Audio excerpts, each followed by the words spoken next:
Okay, on this we're demonstrating a blocking in SQL Server in real time. So right here is my SSMS. So I have two sessions open. So I'll pretend this to be A and this will be session B. So I'm gonna open my database. I have a database I created here, test DB. So in it I got some tables. So I'm gonna open a query window and select the database, or here testdb. So I'm gonna let me see the records I have on my table. Do select or start from demo db1. As the user starts a session or a transaction, a lock is placed on that transaction, so that no other user will be able to access that same object for any other read or write activities, not until the active user transaction is committed or is rolled back. So in a situation now, maybe for whatever reason the user fails or to either commit or to roll back the transaction, the other users who are waiting for the log to be lifted will wait forever, not until either of the two happen. So we're gonna see here really fast how it works and how to resolve it. So I have an update statement here. On this video I pretend to say this is user A and this is user B.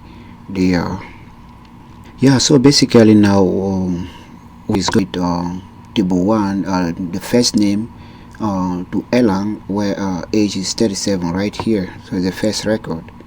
So it's gonna update Fs to Elang. So we execute that, and one row affected.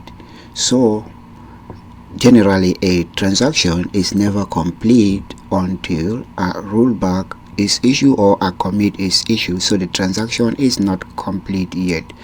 So this is an open transaction. So now the transaction is open. Let's go now to user A and try to run our query on that same table or demo table 1 and see what will happen. So let's run the statement here. Select count star. Gonna copy that from my notepad and paste it here. So let's try to run this statement now and see what happened. So execute. Good. You see now the statement there, the query is hanging. There is no output. Is hanging. You can see here the red icon is hanging, basically because user A has not yet commit the transaction. The update is still running.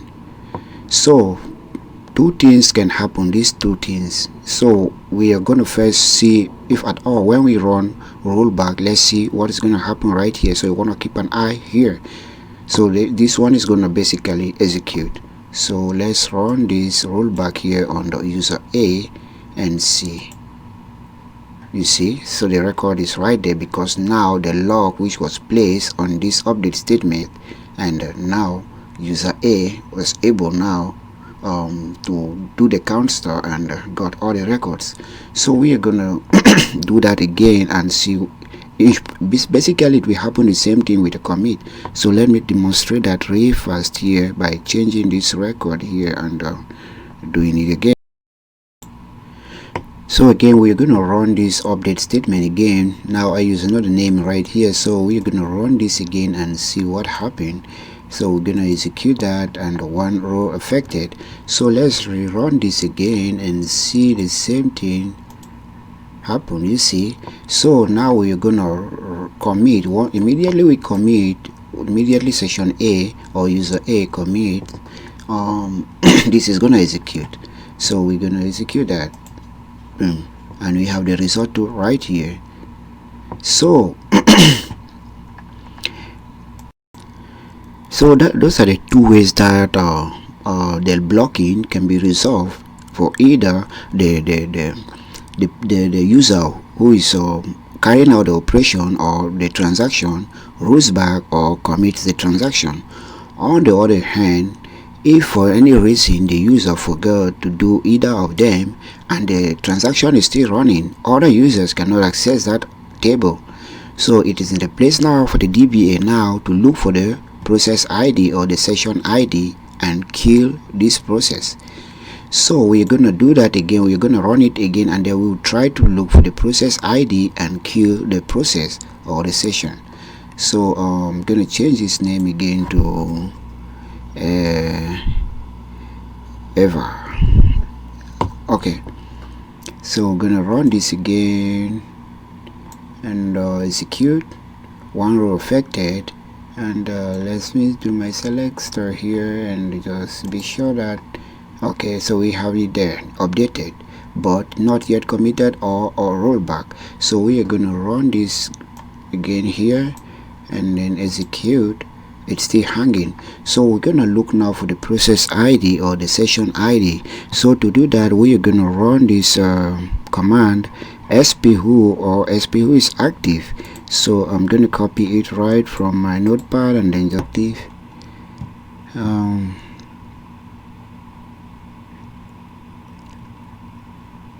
So we're gonna run this and let's see. So this is a statement that user B is running, which is a select count star from B right here. So this is the session which is blocking this other session A. This is a session blocking, and this is a session ID. So we are gonna use this 88.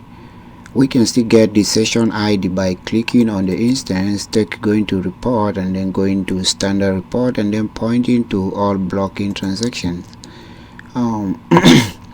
We'll still get the information here. We can go to right here, session ID. We can still see the query statement when we expand this right here. Select count star, which is a statement which is being run. So this is the ID of the session which is blocking. So now we have the ID. We are going to kill the process. To kill the process, we are going to click on the instance and then we go to active monitor, click on active monitor, and then we expand the processes. And then on the processes window, we have all the processes running. So we're gonna look for process ID 88 and then we kill it right here. So this is a guy who is causing the trouble, so we're gonna right click on that and then we go to kill process 88 here, and then we go kill process. Okay, I want us to see it in real time. Once we kill it, this statement will be executed instantly. So click on that and then click kill process. Yes, and you see the lock is released and it is executed like magic. Well, so far we come here to the end of this session of the video. On the next video, I'll be showing us live again on deadlock. Deadlock is another result of concurrency in the database. So blocking is another one and deadlock is another one. So this one we just talked about blocking. We saw how blocking occurs and how different ways to resolve it, how to get a process ID or SPID, and how to kill it, or if at all the user commits or maybe roll back the transaction, and this other user will be able to access that object. Thanks for watching, and see you in the next movie. Bye bye.